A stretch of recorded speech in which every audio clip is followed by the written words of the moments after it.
ആരോഗ്യ വിശദാംശങ്ങൾ ഇന്ത്യക്ക് പുറത്ത് അല്ലെങ്കിൽ കേരളത്തിന് പുറത്തുള്ള ഒരു ഏജൻസിയും കൊടുക്കില്ല. 100% സുരക്ഷിതമാണ് എന്ന് ആവർത്തിച്ചു. IT സെക്രട്ടറിയും ആവർത്തിക്കുന്നു. പക്ഷെ ഇത് ഈ സ്പ്രിംഗ്ലർ വിവാദവുമായി മുഖ്യമന്ത്രിയും IT സെക്രട്ടറിയും പറയുന്നത് 100% അടിസ്ഥാനരഹിതവും ഞങ്ങൾ ആരോപിക്കുകയാണ്. ഒരു കാര്യം മുഖ്യമന്ത്രി വ്യക്തമാക്കേണ്ടത്, വിവാദ സ്പ്രിംഗ്ലർ കമ്പനി ലോകത്തിലെ ഏറ്റവും വലിയ ഡാറ്റ കമ്പനിയായ ഫേസ്ബുക്കുമായി ഉണ്ടാക്കിയ കരാർ അദ്ദേഹത്തിന് അറിവുണ്ടായിരുന്നുവോ?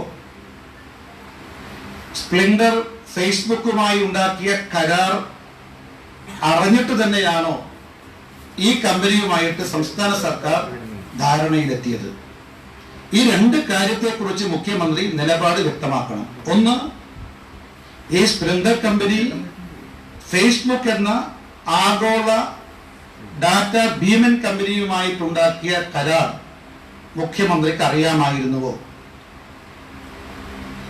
ഈ ഫേസ്ബുക്കും സ്പ്രിംഗ്ലർ കമ്പനിയും തമ്മിലുള്ള കരാർ അറിഞ്ഞുകൊണ്ട് തന്നെയാണോ ഈ അമേരിക്കൻ വിവാദ കമ്പനിയുമായിട്ട് സംസ്ഥാന സർക്കാർ ധാരണയിലെത്തിയത്? ഒരു കാര്യം വ്യക്തമായിരിക്കുന്നു, അതായത് നമ്മുടെ കൊറോണ ബാധിതരുടെ ആരോഗ്യ വിവരങ്ങൾ ശേഖരിക്കാൻ സംസ്ഥാന സർക്കാർ നിയോഗിച്ച സ്പ്രിംഗ്ലർ കമ്പനി ആഗോളതലത്തിൽ ഇന്ന് പ്രവർത്തിക്കുന്ന കോവിഡ് വ്യാപനത്തെ മുൻനിർത്തി അന്താരാഷ്ട്ര ഏജൻസികൾക്ക് ഡാറ്റകൾ കൈമാറാനുള്ള ഫേസ്ബുക്കിന്റെ പദ്ധതിയിൽ ഈ സ്പ്രിംഗ്ലർ പാർട്ട്ണറാണ്. അതായത് കോവിഡ് വ്യാപനത്തെ മുൻനിർത്തിക്കൊണ്ട് അന്താരാഷ്ട്ര ഏജൻസികൾക്ക് ഡാറ്റ കൈമാറാനുള്ള ഫേസ്ബുക്ക് പദ്ധതിയിൽ സ്പ്രിംഗ്ലർ ഒരു പാർട്ട്ണറാണ്. ഫേസ്ബുക്കും സ്പ്രിംഗ്ലറും തമ്മിൽ ഇക്കാര്യത്തിൽ ധാരണയിലെത്തിയിട്ടുണ്ട്. ഈ ധാരണ മാർച്ച് 24-നാണ് എത്തുന്നത്. സ്പ്ലിൻഡർ കേരള സംസ്ഥാന സർക്കാരുമായി കേരള സർക്കാരുമായിട്ട് പർച്ചേസ് ഓർഡറിൽ ഒപ്പുവെക്കുന്നത് ഏപ്രിൽ 2-ാം തീയതിയാണ്. വിവരങ്ങൾ ശേഖരണം ആരംഭിക്കുന്നത് നിങ്ങൾക്ക് എല്ലാവർക്കും അറിയാം, മാർച്ച് 25 മുതലാണ്. എന്താ ഫേസ്ബുക്ക് കമ്പനിയുടെ പദ്ധതി? എന്താ? ഈ കൊറോണ വ്യാപനവുമായിട്ട് ബന്ധപ്പെട്ട് കൊറോണ ബാധിതരായിട്ടുള്ള രോഗികളുടെയും രോഗം വരാൻ സാധ്യതയുള്ളവരുടെയും ആരോഗ്യ വിശദാംശങ്ങൾ ശേഖരിക്കുക, എന്നിട്ട് അന്താരാഷ്ട്ര ഏജൻസികൾക്ക് കൈമാറുക. ഇതാണ് ഫേസ്ബുക്കിന്റെ പദ്ധതി. അന്താരാഷ്ട്ര ഏജൻസികൾ എന്ന് പറയുമ്പോൾ സർക്കാർ ഏജൻസികളാവാം, സർക്കാർ ഇതര ഏജൻസികളാവാം. ഫേസ്ബുക്കിനെ കുറിച്ച് നമുക്ക് എല്ലാവർക്കും അറിയാവുന്നതാണ്. അവരുടെ ചരിത്രം, അവരുടെ പാരമ്പര്യം, അവർ വിവരങ്ങൾ ശേഖരിക്കുന്നതിനും സൂക്ഷിക്കുന്നതിനും എത്രമാത്രം സത്യസന്ധത പുലർത്തുന്നവരാണെന്ന് എത്രയോ വിവരശേഖരണങ്ങൾ ചോർത്തിക്കൊടുത്തതിന് ഈ ഫേസ്ബുക്കിനെതിരായിട്ട് ആഗോളതലത്തിൽ ആരോപണങ്ങൾ ഉയർന്നിട്ടുണ്ട്. ഈ കമ്പനിയുമായിട്ടാണ് സ്പ്രിംഗ്ലർ കരാറിൽ ഏർപ്പെട്ടത്. മാത്രമല്ല, ഈ കരാറിന്റെ അടിസ്ഥാനത്തിൽ, ധാരണയുടെ അടിസ്ഥാനത്തിൽ ഒരു വ്യവസ്ഥയുണ്ട്. അവരുടെ പാർട്ട്നേഴ്സ് ആയിട്ടുള്ള ഫേസ്ബുക്കിന്റെ പാർട്ട്നേഴ്സ് ഏതൊക്കെ സംസ്ഥാന സർക്കാരുകളുമായിട്ടാണോ ധാരണയിലെത്തുന്നത്, ആ സംസ്ഥാനത്തിന് അവരുടെ സേവനം സൗജന്യമായിരിക്കണം. അതായത് കേരളത്തിൽ സ്പ്രിംഗ്ലർ കമ്പനി സൗജന്യ സേവനമാണ് നടത്തുന്നത് എന്ന് പറയുന്നു. ഇത് ഫേസ്ബുക്കിന്റെ നിർദ്ദേശപ്രകാരമാണ്. ഫേസ്ബുക്കും സ്പ്രിംഗ്ലർ കമ്പനി ഉൾപ്പെടെയുള്ള ഈ വിവരശേഖരണവുമായി ബന്ധപ്പെട്ട് ഫേസ്ബുക്കിന്റെ പദ്ധതിയുമായി സഹകരിക്കുന്ന എല്ലാ പാർട്ട്നേഴ്സും ഏതൊക്കെ സംസ്ഥാന സർക്കാരുകളുമായിട്ടാണോ സഹകരിക്കുന്നത് അവിടെ അവർ സൗജന്യമായി സേവനം നടത്തണം. ഇപ്പൊ സ്പ്രിംഗ്ലർ കമ്പനി കേരളത്തിൽ സൗജന്യമായി സേവനം നടത്തുന്നത് ഫേസ്ബുക്കിന്റെ നിർദ്ദേശാനുസരണമാണ്. അപ്പൊ ഒരു കാര്യം വ്യക്തമായി, അതായത് ഫേസ്ബുക്ക് ഈ കൊറോണ വ്യാപനവുമായി ബന്ധപ്പെട്ട് വിവരങ്ങൾ ശേഖരിക്കുക, അന്താരാഷ്ട്ര ഏജൻസികൾ കൈമാറുക. അവർക്ക് വിവരങ്ങൾ നൽകുന്നത് അവരുമായി ധാരണയിലെത്തിയിട്ടുള്ള പാർട്ട്നേഴ്സാണ്. ആ പാർട്ട്ണർമാരിൽ ഒരാളാണ് നമ്മുടെ സ്പ്രിംഗർ കമ്പനി. അവർ കേരളത്തിൽ നിന്ന് വിവരങ്ങൾ ശേഖരിക്കാൻ സംസ്ഥാന സർക്കാരുമായി കരാറിൽ ഒപ്പുവെച്ചിട്ടുണ്ട്. മാത്രമല്ല, ഈ സ്പ്രിംഗറുമായിട്ട് സംസ്ഥാന സർക്കാർ ഒപ്പിട്ട കരാറിനെ കുറിച്ച് ഞങ്ങളുടെ അഭിപ്രായം ഇത് നിയമവിരുദ്ധമാണ്, ഇത് ജനവിരുദ്ധമാണ്. മാത്രമല്ല, ഇത് രാജ്യദ്രോഹവുമാണെന്നാണ്. മാത്രമല്ല, നിലവിലുള്ള എല്ലാ നിയമങ്ങളുടെയും നഗ്നമായ ലംഘനവും കൂടിയാണ് ഈ കരാർ. ഇതാണ് ഞങ്ങളുടെ അഭിപ്രായം. ഈ ഫേസ്ബുക്കുമായിട്ട് ഒരുപാട് രാഷ്ട്രങ്ങൾ ഇക്കാര്യത്തിൽ സഹകരിക്കുന്നുണ്ട്. ഫേസ്ബുക്കുമായി ഈ കോവിഡ് വ്യാപനവുമായി ഡാറ്റയുമായി ബന്ധപ്പെട്ട് ഫേസ്ബുക്കുമായി സഹകരിക്കുന്ന ചില രാജ്യങ്ങളിൽ ഒരു രാജ്യം പാകിസ്ഥാനാണ്. അപ്പൊ ഫേസ്ബുക്കും പാകിസ്ഥാനും തമ്മിൽ ബന്ധമുണ്ട്, ഫേസ്ബുക്കും സ്പ്ലിൻഡറും തമ്മിൽ ബന്ധമുണ്ട്, സ്പ്ലിൻഡറും കേരളത്തിലെ ഗവൺമെന്റും തമ്മിൽ ബന്ധപ്പെടുന്നു.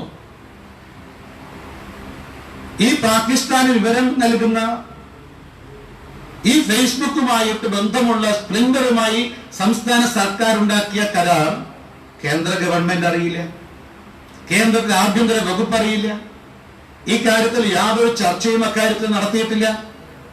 അതുകൊണ്ടാണ് ഞങ്ങൾ ഈ കരാർ നിയമവിരുദ്ധമായ കരാർ എന്ന് പറയുന്നത്. മാത്രമല്ല, ഇക്കാര്യത്തിൽ പാകിസ്ഥാനുമായിട്ട് ഈ ഫേസ്ബുക്ക് പാകിസ്ഥാനുമായി ധാരണ ഉണ്ടാക്കിയിട്ടുണ്ട് എന്ന് ഞാൻ സൂചിപ്പിക്കുകയുണ്ടായി. അവിടുത്തെ ആരോഗ്യ മന്ത്രാലയവുമായിട്ടാണ് ഫേസ്ബുക്ക് ധാരണ ഉണ്ടാക്കിയത്. ആ ധാരണയുടെ അടിസ്ഥാനത്തിൽ, അതായത് Pakistan's ministry of national health services regulations and coordinations, NHSRC എന്നാണ് ആ സംഘടനയുടെ പേര്. അതായത് പാകിസ്ഥാനിലെ ആരോഗ്യ വകുപ്പ്, ആരോഗ്യ വകുപ്പിന്റെ വകുപ്പാണ് NHSRC എന്ന് പറയുന്നത്. ഇതുമായി ബന്ധപ്പെട്ട് doctor Zafar Mirza, the special assistant to Pakistan Prime Minister on Health, said Facebook's support on the global coronavirus crisis will be crucial for strengthening public awareness and empowering our citizens with the key health tips that will keep communities safe in Pakistan. ഇത് പാകിസ്ഥാൻ പ്രധാനമന്ത്രിയുടെ കീഴിലുള്ള അദ്ദേഹത്തിന്റെ ഈ ആരോഗ്യവുമായി ബന്ധപ്പെട്ട ഉപദേശകനാണിത്. അദ്ദേഹമാണ് ഫേസ്ബുക്കുമായി ഉണ്ടാക്കിയിട്ടുള്ള കരാറും അതുവഴി ഫേസ്ബുക്കിൽ ലഭിക്കുന്ന സേവനത്തിന് പ്രകീർത്തിച്ചുകൊണ്ട് പരസ്യമായിട്ട് പോസ്റ്റ് ഇട്ടത്. ഇപ്പൊ നോക്കൂ നിങ്ങൾ, ഇനിയിപ്പോ ഗവൺമെന്റ് എന്നാണ് മറച്ചു വെക്കാനുള്ളത്? സത്യത്തിൽ ഈ കരാറിനെ കുറിച്ച്, ഇത്രയും ആഗോള തലത്തിൽ ബന്ധപ്പെടുന്ന ഈ കരാറിനെ കുറിച്ച് നമ്മുടെ സംസ്ഥാന സർക്കാർ ഒപ്പുവെക്കുന്നതിന് മുമ്പ് ഒരു ചർച്ചയും നടത്തിയിട്ടില്ല, ഒരു അന്വേഷണവും നടത്തിയിട്ടില്ല. ഇത് നിയമവകുപ്പ് കണ്ടില്ല, ധനവകുപ്പ് കണ്ടില്ല, ആരോഗ്യ വകുപ്പ് കണ്ടില്ല, തദ്ദേശ സ്വയംഭരണ വകുപ്പ് കണ്ടില്ല.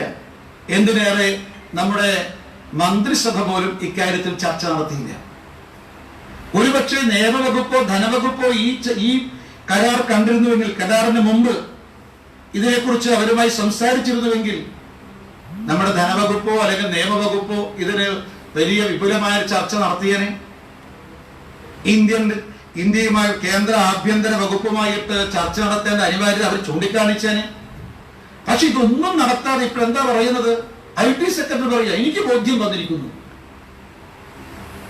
ഒരു രാഷ്ട്രത്തിന്റെ നമ്മുടെ ജനങ്ങളുടെ സ്വകാര്യതയുമായി ബന്ധപ്പെട്ട, നമ്മുടെ ആഭ്യന്തര സുരക്ഷിതവുമായി ബന്ധപ്പെട്ട ഈ വിഷയത്തെ സംബന്ധിച്ച് യാതൊരു അന്വേഷണം നടത്താതെ ഒരു IT സെക്രട്ടറി പറയുക, എനിക്ക് ബോധ്യം വന്നിരിക്കുന്നു, ഇത് ശരിയാണെന്ന്.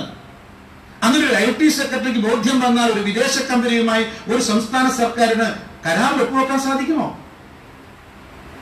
പക്ഷെ IT സെക്രട്ടറി മാരീജനാണ്, ദേശം മാറി വന്നതാണ്, പിന്നിൽ രാവണൻ വേറെ ഏതോ ഉണ്ട്. IT സെക്രട്ടറി കേവലം മാരീജൻ മാത്രമാണ്. രാവണൻ വേറെ നിൽക്കുന്നു. രാവണന് വേണ്ടിയിട്ടാണ് മാരീജൻ ഈ പണി നിർവഹിച്ചിട്ടുള്ളത്. അതുകൊണ്ട് ഇക്കാര്യത്തെ ഈ സ്പ്രിംഗർ കമ്പനി ഫേസ്ബുക്കുമായി ഉണ്ടാക്കിയ ധാരണയെ സംബന്ധിച്ച് മുഖ്യമന്ത്രിക്ക് നേരത്തെ അറിയാമായിരുന്നുവോ? അത് അറിഞ്ഞുകൊണ്ട് തന്നെയാണോ ഈ കരാറിൽ ഒപ്പുവെച്ചത്? മൂന്നാമത്തെ കാര്യം, ഇനി അഥവാ ഒരു കരാറിൽ ഒപ്പുവെക്കുന്ന സമയത്ത് ഈ വിദേശ കമ്പനി അവരുമായി കരാറിൽ ഏർപ്പെട്ട മറ്റ് കമ്പനികളുടെ വിശദാംശങ്ങൾ രേഖപ്പെടുത്തേണ്ടതാണ്. അതായത് കേരളവുമായിട്ട് കരാറിൽ ഒപ്പുവെക്കുന്ന സമയത്ത് ഈ കമ്പനി മറ്റേതെല്ലാ കമ്പനികളുമായിട്ട് കരാറിൽ ഏർപ്പെട്ടിട്ടുണ്ട് എന്ന് സർക്കാരിന് മുന്നിൽ വെളിപ്പെടുത്തേണ്ടതാണ്. പക്ഷേ ഈ സ്പ്രിംഗർ കമ്പനി അങ്ങനെ വെളിപ്പെടുത്തിയിട്ടുണ്ടോ? സ്വാഭാവികമായും വെളിപ്പെടുത്തേണ്ടതാണ്. ഇനി ഗവൺമെന്റിനും സംസ്ഥാന സർക്കാരിനും സ്പ്രിംഗർ കമ്പനി ഫേസ്ബുക്കുമായിട്ടുള്ള ധാരണ മറച്ചു വെച്ചിട്ടുണ്ടെങ്കിൽ ഇപ്പൊ തന്നെ സംസ്ഥാന സർക്കാരിന് സ്പ്രിംഗർ കമ്പനിയുമായിട്ടുള്ള എല്ലാ കരാറുകളും റദ്ദ് ചെയ്യാവുന്നതാണ്. കമ്പനിയുടെ വിശദാംശങ്ങൾ കരാറിൽ ഒപ്പുവെക്കുന്നതിന് മുമ്പ് സംസ്ഥാന സർക്കാരിൽ നിന്ന് സ്പ്രിംഗർ കമ്പനി മറച്ചു വെച്ചിട്ടുണ്ടെങ്കിൽ, അവർ നിയമവിരുദ്ധമായിട്ടുള്ള പ്രവർത്തനമാണ് നടത്തിയത്, ഇപ്പോൾ തന്നെ കമ്പനിയുമായി ഉണ്ടാക്കിയ കരാർ റദ്ദ് ചെയ്യാവുന്നതാണ്. അക്കാര്യത്തിൽ ഗവൺമെന്റ് മുഖ്യമന്ത്രി തയ്യാറാകുമോ? ഇപ്പം വിവാദം ഉയർന്നു വന്നിരിക്കുന്നു. പാകിസ്ഥാനുമായി ബന്ധപ്പെട്ട കമ്പനിയുമായിട്ട് സ്പ്രിംഗർ കമ്പനി ധാരണ എത്തിയിരിക്കുന്നു. ഇത്രയും വിവാദം ഉയർന്നു വന്നൊരു സാഹചര്യത്തിൽ ഈ വിദേശ കമ്പനിയെ സംരക്ഷിക്കേണ്ടതുണ്ടോ?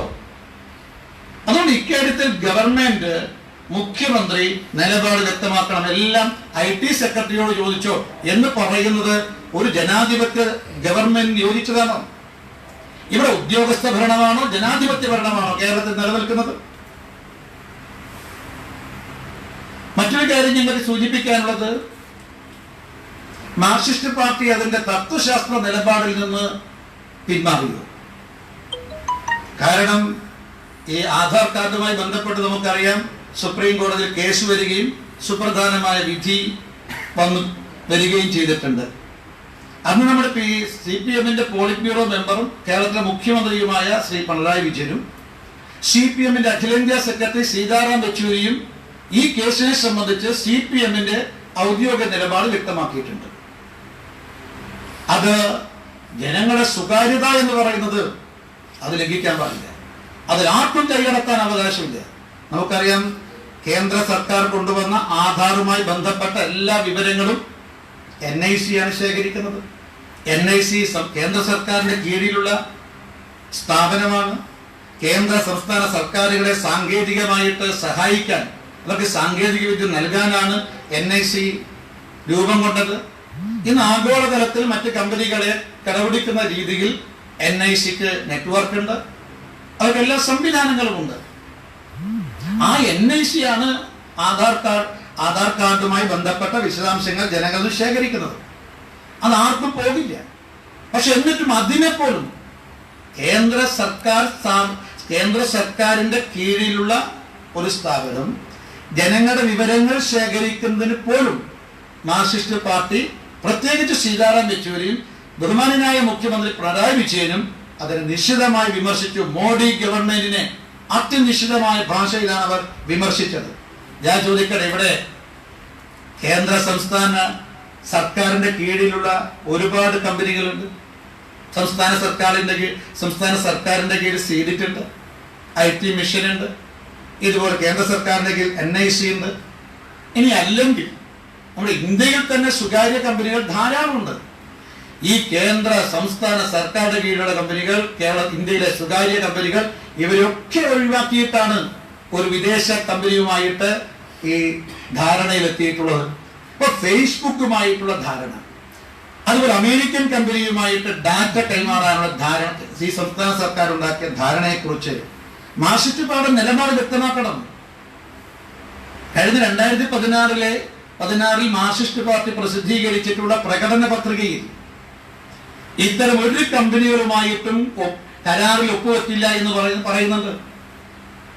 മാർക്സിസ്റ്റ് പാർട്ടിയുടെ പ്രഖ്യാപിത ലക്ഷ്യത്തിനെതിരാണ് ഈ കരാർ. എന്തുകൊണ്ടാണ് സീതാറാം യെച്ചൂരി ഇപ്പൊ മൗനം പാലിക്കുന്നത്? ഇപ്പൊ മാർക്സിസ്റ്റ് പാർട്ടിയുടെ അണികൾ നേതൃത്വത്തോട് ചോദിക്കേണ്ട ഒരു ചോദ്യമാണ്.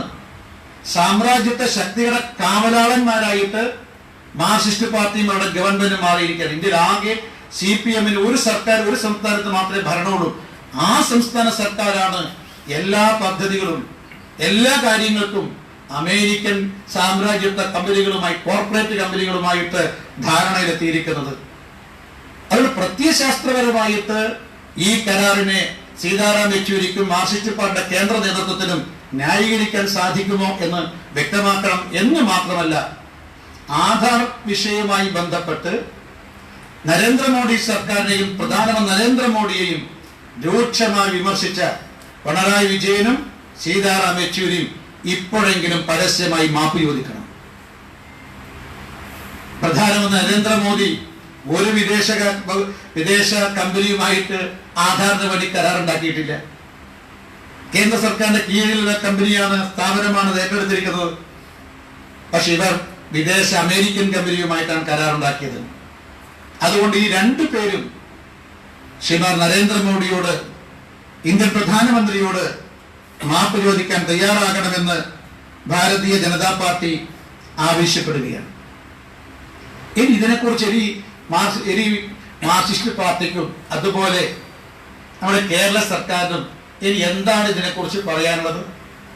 മുഖ്യമന്ത്രി പറയുന്നത്, ഞാൻ അദ്ദേഹത്തിന്റെ ഇന്നലത്തെ പത്രസമ്മേളനത്തിൽ ചില വാചകങ്ങൾ അടർത്തിയെടുക്കണം, പക്ഷെ സന്ദർഭം വേറെ ആയിരിക്കും. അദ്ദേഹം ഇന്നലെ ഒന്ന് പറഞ്ഞിരിക്കുന്നത്, നിങ്ങൾ എന്തിനാണ് എനിക്കില്ലാത്ത വേവലാതി നിങ്ങൾക്ക്? നമുക്ക് വേവലാതി ഉണ്ട്. നമ്മുടെ ആഭ്യന്തര സുരക്ഷിതവുമായി ബന്ധപ്പെട്ട വിഷയമാണിത്. മലയാളികളുടെ ഏറ്റവും സ്വകാര്യമായിട്ടുള്ള വിവരങ്ങൾ എന്ന് പറയുന്നത് ആരോഗ്യവുമായി ബന്ധപ്പെട്ട വിവരങ്ങളാണ്. അതാണ് വിദേശ കമ്പനിക്ക് വിൽക്കുന്നു എന്ന് പറയുന്നത്. അതുകൊണ്ട് ജനങ്ങൾക്ക് കേരളത്തിലെ 3,30,00,000-ലധികം വരുന്ന ജനങ്ങൾക്ക് ഇക്കാര്യത്തിൽ വേവലാതിയുണ്ട്. ഇത് ചരിത്രത്തിന് വിട്ടുകൊടുക്കാനൊന്നും നമുക്ക് കഴിയില്ല. അതുകൊണ്ട് മുഖ്യമന്ത്രി ഇക്കാര്യത്തിൽ നിലപാട് വ്യക്തമാക്കണം, ജനങ്ങളുടെ മുന്നിൽ ഇക്കാര്യം തുറന്നു പറയണം. ഇത് നമ്മുടെ ആഭ്യന്തര സുരക്ഷിതത്വവുമായി ബന്ധപ്പെട്ട പ്രശ്നവും കൂടിയായതുകൊണ്ട് കേന്ദ്ര ഏജൻസി അന്വേഷിക്കണം എന്നാണ് ഞങ്ങൾ ആവശ്യപ്പെടുന്നത്.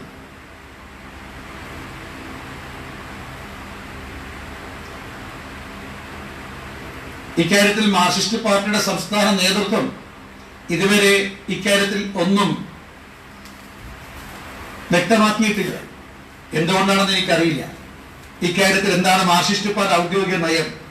ഗവൺമെന്റ് നയം തന്നെയാണോ മാർക്സിസ്റ്റ് പാർട്ടി നയം എന്നുള്ളതാണ് അറിയേണ്ടത്. പിന്നെ ആകെ മാർക്സിസ്റ്റ് പാർട്ടി ഈ കരാറിനെ ന്യായീകരിക്കാൻ ഉയർത്തിക്കൊണ്ടുവന്ന എല്ലാ വാദമുഖങ്ങളും ബാലിശമാണ്. ഇപ്പൊ അവർ പറയുന്നത്, ഈ അമേരിക്കൻ നിയമം അനുസരിച്ച് ഈ കരാർ ഉണ്ടാക്കാൻ കാരണം നമ്മുടെ ഈ ഇന്ത്യയിലെ നിയമത്തെക്കാൾ നല്ല നിയമം അമേരിക്കയിലാണെന്നാണ്.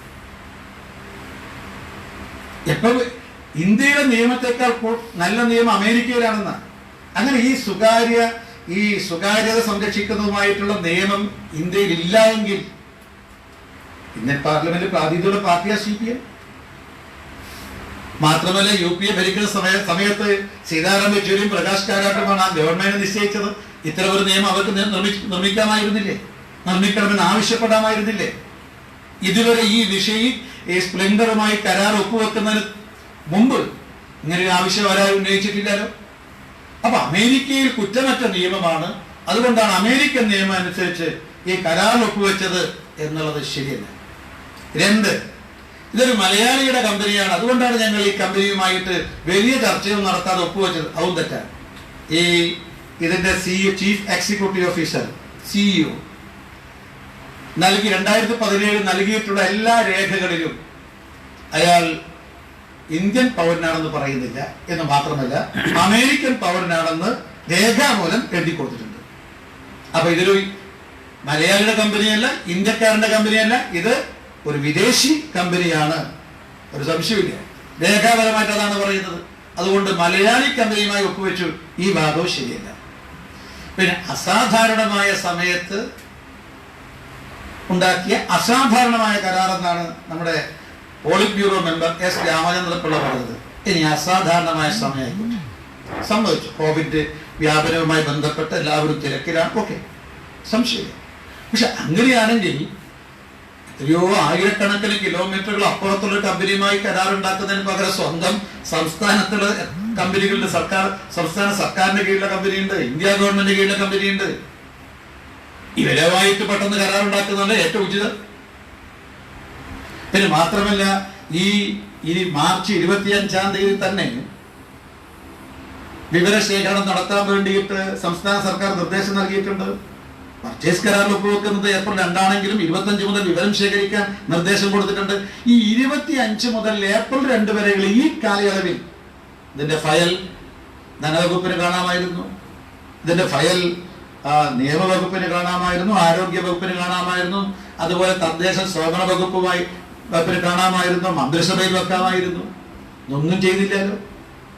അതുകൊണ്ട് സമയമില്ലാത്തത് കൊണ്ടാണ്, അസാധാരണമായ സമയമായതുകൊണ്ടാണ് ഈ അസാധാരണമായ തീരുമാനമെടുത്തത്. ഇനി അസാധാരണമായ സമയത്ത് അഴിമതി നടത്താൻ ആർക്കും അവകാശമില്ല. അതുകൊണ്ട് ഇക്കാര്യത്തെക്കുറിച്ച് കേന്ദ്ര ഏജൻസി അന്വേഷിക്കണം എന്നാണ് ഞങ്ങൾ ആവശ്യപ്പെടുന്നത്. ഇനി ഈ ഗവൺമെന്റ് പൂർണ്ണമായും നഗ്നമായിരിക്കുന്നു. ഇനി ഒന്നും മറച്ചു വെക്കാൻ ഈ ഗവൺമെന്റിനും മുഖ്യമന്ത്രിക്കുമില്ല. ഒന്നും ജനങ്ങൾ ഈ ഗവൺമെന്റ് പൂർണ്ണമായും കാണുകയാണ്. ഈ പുര കത്തുമ്പം വാഴ വെട്ടുക എന്നുള്ളത് നമ്മുടെ നാടൻ ഒരു ശൈലിയാണ്. പക്ഷെ അക്ഷരാർത്ഥത്തിൽ കോവിഡിന്റെ മറവിൽ നമ്മുടെ സംസ്ഥാന സർക്കാർ ചെയ്തിരിക്കുന്നത് പുര കത്തുമ്പോൾ വാഴ വെട്ടുകയായി.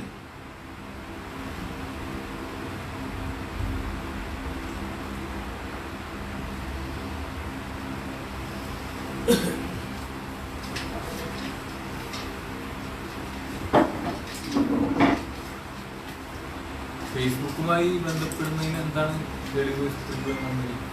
അതെ, ഫേസ്ബുക്കുമായി ഞാൻ സൂചിപ്പിച്ചതല്ലോ, ഇത് അന്വേഷണത്തിന് വിധേയമാക്കേണ്ടതാണ്. ഫേസ്ബുക്കിന്റെ മെസ്സഞ്ചറൊക്കെ നമുക്ക് പരിശോധിക്കാവുന്നതാണ്. ആ ഫേസ്ബുക്കിന്റെ മെസ്സഞ്ചറിൽ ഈ സ്പ്രിംഗർ കമ്പനിയുമായിട്ട് അവർ ധാരണയിലെത്തിയിട്ടുണ്ടോ എന്ന് വ്യക്തമാക്കുന്നുണ്ട്. ഇതൊക്കെ അന്വേഷണം ഞാൻ പറയുന്നത് അങ്ങ് എല്ലാവരും വിശ്വസിക്കണമെന്നല്ല, ഞാൻ സൂചിപ്പിക്കുന്നത് ഇക്കാര്യത്തെക്കുറിച്ച് അന്വേഷണം വേണം. ഇത് ശരിയാണോ തെറ്റാണോ?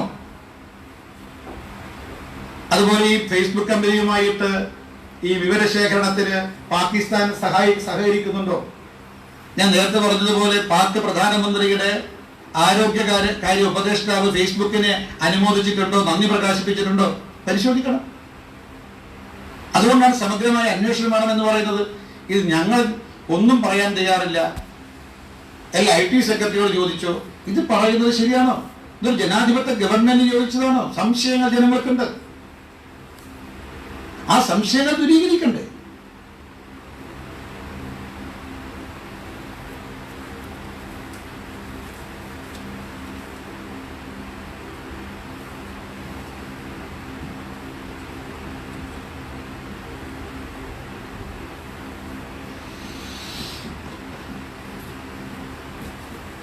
അപ്പോൾ